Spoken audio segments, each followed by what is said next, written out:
ஆண்டவர் இயேசு கிறிஸ்துவில் என் பிரியமானவர்களே, கடவுளை மறந்த எந்த ஒரு மக்களினமும் நிம்மதியாக வாழ்ந்ததாக வரலாறு இல்லை.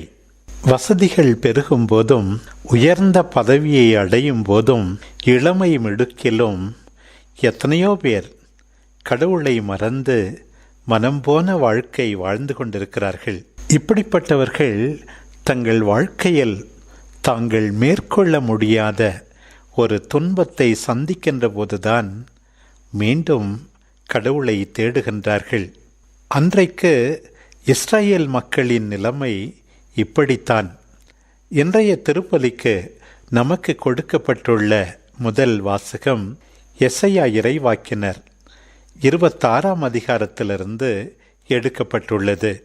இந்த பகுதி உண்மையாகவே ஒரு திருப்பாடல் போல அமைந்திருக்கிறது. இறைவனுக்கு நன்றி கூறுகின்ற ஒரு பாடல், இறைவனில் தன் நம்பிக்கையை மீண்டும் அறிக்கையிடுகின்ற ஒரு பாடல். அடிமைகளாக இருக்கும்போதுதான் அவர்களுக்கு தெரிகிறது, ஆண்டவர் இன்றி உண்மையான நிம்மதி இல்லை, அமைதி இல்லை, சமாதானம் இல்லை என்று. தங்கள் அரசர்களுடைய மற்றும் மக்கள் அனைவருடைய பாவங்களால் தான் இத்தகைய அடிமைத்தனத்தை அனுபவிக்க நேர்ந்தது என்று உணர்கின்ற மக்கள் இன்றைக்கு அறிக்கையிடுகின்றார்கள், நீதிமான்களின் நெறிகள் நேரியவை, ஆண்டவர் நேர்மையாளரின் வழியை செம்மையாக்குகின்றார் என்று.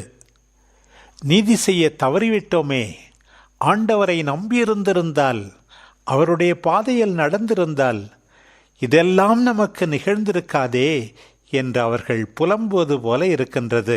வளமையாக இருந்தபோது ஆண்டவரை மறந்திருந்த மக்கள் இப்போது கூறுகின்றார்கள், ஆண்டவரே, உமக்காக காத்திருக்கிறோம், உமது திருப்பெயரும் உமது நினைவும் எங்களுக்கு இன்பமாய் உள்ளன, என் நெஞ்சம் இரவில் உம்மை நாடுகின்றது, எனக்குள்ளிருக்கும் ஆவி ஏக்கத்தோடு உம்மை தேடுகின்றது என்று இறைவனுக்காக ஏங்குகின்ற மக்களை நாம் பார்க்கின்றோம். ஆண்டவரே, துயரத்தில் உம்மை தேடினோம், நீர் எங்களை தண்டிக்கும் போது உம்மை நோக்கி மன்றாடினோம் என்று உரைக்கின்றார்கள். திருப்பாடல் 38:9 குறிப்பிடுவது போல, என் தலைவரே, என் பெருமூச்செல்லாம் உமக்கு தெரியும், என் வேதனை குரல் உமக்கு மறைவாயில்லை என்று சொல்லுகின்ற நிலை அந்த மக்களுக்கு. ஓசையா 5ஆம் அதிகாரம் 15 நாம் வாசிக்கிறோம், அவர்கள் தங்கள் துன்பத்தில் என்னை தேடுவார்கள் என்று. பிரியமானவர்களே, இன்றைக்கும் கூட நம்முடைய வாழ்க்கையில்தான் எத்தனை துன்பங்கள், குழப்பங்கள், நிம்மதியற்ற நிலை. ஒருவேளை மக்கள் அனைவரின் பாவங்களுக்காகத்தான் இந்த துன்பங்கள் எல்லாம் நம்மீது வந்து வீழ்ந்ததோ என்று கூட சில சமயங்களிலே நினைக்கின்றோம். நாம் செய்ய வேண்டியதெல்லாம் அந்த ஆண்டவருக்காக ஏங்குவது, நம் துன்ப நேரத்தில் அவரை நோக்கி கூக்குரலிடுவது. எந்த அளவுக்கு பல நேரங்களிலே துன்பம் என்றால், கருவுற்றவளின் பிரசவ வேதனை போல. யோவான் நற்செய்தி 16:21 வாசிக்கிறோம், எவ்வளவுதான் வேதனையுற்றாலும் குழந்தை ஒன்றை பெற்றெடுத்தவுடன் அந்த தாய் வேதனையெல்லாம் மறக்கின்றார். ஆனால் அந்த அடிமைகளாக இருந்த மக்களின் நிலை என்னவாம்? கருவுற்று வேதனையில் துடித்தார்களாம், ஆனால் காற்றை தான் பெற்றெடுத்தார்களாம். என்னை பிரிந்து உங்களால் எதுவுமே செய்ய முடியாது என்று சொன்னாரே ஆண்டவர். யோவான் நற்செய்தி 15ஆம் அதிகாரம் 6வது வசனம், திருப்பாடல் 127, நீ விடியற் காலையில் எழுந்திருப்பதும் வீண், இரவு வெகு நேரம் கழித்து உறங்கச் செல்வதும் வீண். ஆண்டவரே வீட்டை கட்டினால் ஒழிய அதை கட்டுவோருடைய உழைப்பெல்லாம் வீணே. தம்மில் நம்பிக்கை வைப்பவர்களுக்கு ஆண்டவர் தூக்கத்திலும் நன்மை செய்கிறார் என்று சொல்லப்பட்டிருக்கிறதே. ஆண்டவர் இல்லாமல் சீடர்கள் இரவு முழுதும் பாடுபட்டும் மீன் ஒன்றுமே கிடைக்கவில்லை என்றார்களே, அத்தகைய நிலைமைதான்.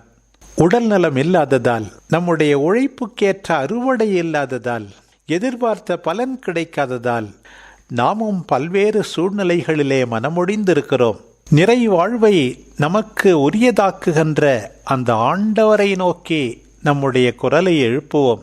இதுவரை நாம் செய்த ஒரு சில நல்ல செயல்கள் கூட அவருடைய உதவியால் தான் என்பதை உணர்ந்து வாழ்வோம். நிறை வாழ்வு, நிலையான சமாதானம் அளிக்கக்கூடிய அவரை நோக்கி நாம் குரல் எழுப்பி மன்றாடுகின்ற போது ஆண்டவர் நிச்சயமாக சும்மா இருக்க மாட்டார். நம்முடைய ஜெபத்தை நம் அன்பு தெய்வம் கேட்கின்றார். நம்மை முற்றிலுமாக புறக்கணித்து விட மாட்டார். அவர் இன்றைக்கு கூறுகின்ற பதில்தான் இன்றைய வாசக பகுதியின் கடைசி வசனமாக அமைகின்றது. இறந்தவும் மக்கள் உயிர் பெறுவார்கள், அவர்களின் உயிரற்ற உடல்கள் மீண்டும் எழும்.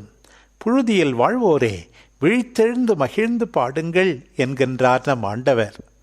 அந்த ஆண்டவரை நம்பினால் ஒருபோதும் நாம் ஏமாந்து போக மாட்டோம். உலர்ந்த எலும்புகள் உயிர் பெற்றழச் செய்கின்றவர் நம் ஆண்டவர். எசேக்கியேல் 37 வசனம். கொல்லப்பட்ட சாட்சிகளில் கடவுளின் உயிர் மூச்சு மீண்டும் புகும், அப்போது அவர்கள் மீண்டும் எழுவார்கள். திருவெளிப்பாடு 11 வசனம். ஆம் பிரியமானவர்களே, நோய் நோக்காடுகளால் நொடிந்து போயிருக்கவர்களுக்கு மட்டுமல்ல, உள்ளத்தளவில் எத்தனையோ பேர் இறந்தவர்கள் போல இருக்கின்றார்கள், நம்பிக்கையே இல்லாமல் இருக்கிறார்கள். நாம் செய்ய வேண்டியதெல்லாம் மீண்டும் எல்லாம் வல்லவரில் நம் நம்பிக்கையை அறிக்கையிடுவோம். இது நாள் வரை நாம் செய்த பாவங்களுக்காக மன்னிப்பு வேண்டுவோம்.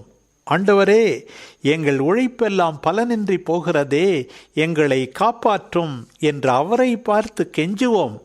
எங்களுக்கு புது வாழ்வு தாரும் என்று சொல்லி அவர் மீண்டும் நம்மை வாழ்விக்க வேண்டுகின்ற போது நிச்சயமாக நம்முடைய துன்பங்களுக்கெல்லாம் விடிவு உண்டு என்று நாம் நம்பலாம். அந்த ஆண்டவர் நம் ஒவ்வொருவருடைய சுமையையும் இன்றைக்கு பார்க்கிறார். நாம் சோர்ந்திருப்பதை பார்க்கிறார். தன்னிடம் நாம் வரவேண்டும் என்று அன்போடு அழைப்பு விடுக்கின்றார். அவரே நம்மை புனிதப்படுத்துபவர், அவர்தான் நமக்கு கற்றுக் கொடுப்பவர், அவர்தான் நம்மை வழிநடத்துபவர். இன்றைக்கு பல்வேறு சுமைகள், குடும்ப கடமைகள் மட்டுமல்ல, பல்வேறு சட்டங்களால் விளைகின்ற சுமை, செய்த பாவங்களினால் அச்சத்திலும் வேதனையிலும் உழல்கின்ற சுமை, இந்த சுமைகளால் நொந்து போயிருக்கின்ற அத்தனை பேரையும் ஆண்டவர் அழைக்கிறார். என்னுடைய பிரசன்னம் உங்களுக்கு சக்தி தரும். உங்களை அழுத்துகின்ற சுமையை நான் ஒன்றுமில்லாமல் பண்ணுவேன். நான் உங்களுக்கு கொடுக்கின்ற சுமை உங்களை அழுத்தாது, அது எளிதானது. உங்கள் உள்ளத்திற்கு இளைப்பாறுதல் தரும். என்னிடமிருந்து நீங்கள் கற்றுக்கொள்வீர்கள்.